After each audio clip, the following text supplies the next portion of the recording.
İnanılmaz ciğer temizliği ve öksürüğe son.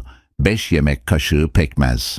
5 tatlı kaşığı hakiki zeytinyağı. 1 çay kaşığı karabiber. Bunları güzelce karıştıralım. Çocuklarınıza sabah ve akşam 1 yemek kaşığı yedirin. Öksürüğün kesildiğini, rahat nefes aldığını göreceksiniz. Üzüm pekmezi yoksa dut pekmezi de olur. Kanser hastaları ve hamilelere, bebeklere, çok küçük çocuklara, alerjik hastalıkları olanlara vermeyiniz.